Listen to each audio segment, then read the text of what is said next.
Hello friends, গতকাল live with red Verne বিষয় ছিল we need to start moving forward.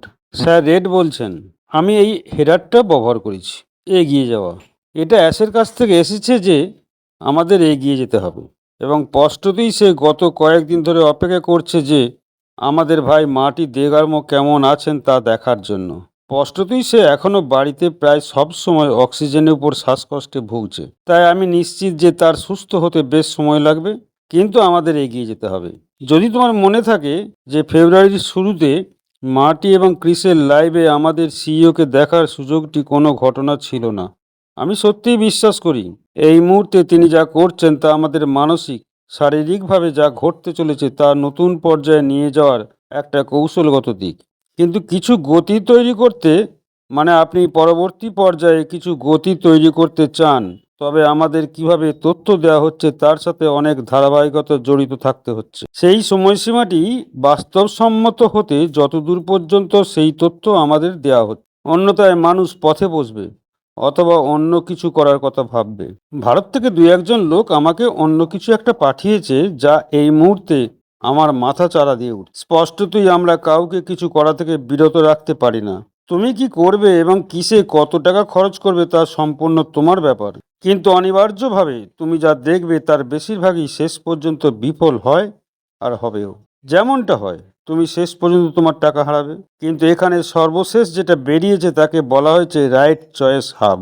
Way ভারতের বন্ধুরা, তোমাদের টাকা বাঁচাও। আমার পরামর্শ হলো তোমরা টাকা বাঁচাও। এই মুহূর্তে তোমাদের কোনো টাকা খরচ করার দরকার নেই, এবং এমন কিছুর পিছনে ছুটবে না যার সম্পর্কে তুমি কিছুই জানো না। তুমি যা জানো আর সেটা হলো ব্যবসা, তাছাড়া আর কিছু নয়।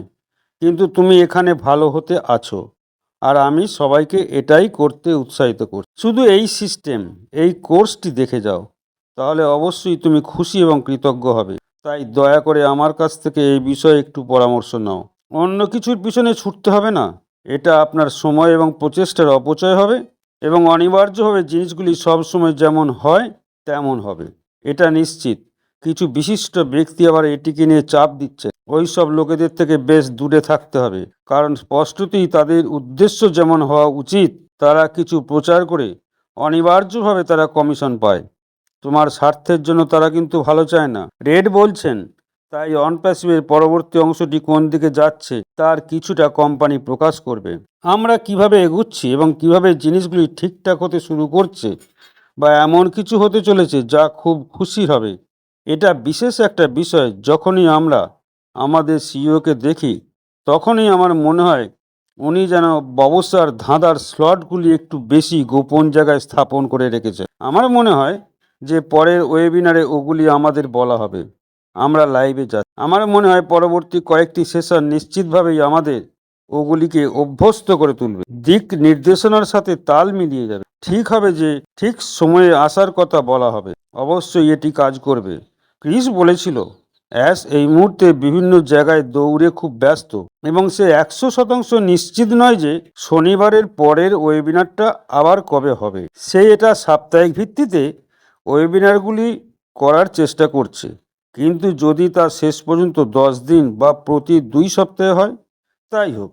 কিন্তু আমার যে মূল বিষয়টি we need to start moving forward, তার উপর মনোযোগ দেওয়া উচিত। আমাদের এগিয়ে যেতেই হবে।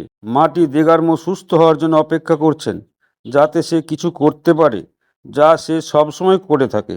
সব ইউটিউব চ্যানেলের লিঙ্কগুলি প্রকাশ করে নিশ্চিত করে যে তাদের লাইভ হচ্ছে। মার্টি গত বছর থেকে পর্দার আড়ালে এটাই করে আসে। মার্টি চায় যে যেখানে আছে, মার্টি চায় যে যেখানে আছে সেখানেই থাকুক। মার্টিও বলছে আমাদের এগিয়ে যেতে হবে, এবং এটি সত্যি সবার জন্য একটা বিরাট ইতিবাচক দিক হবে।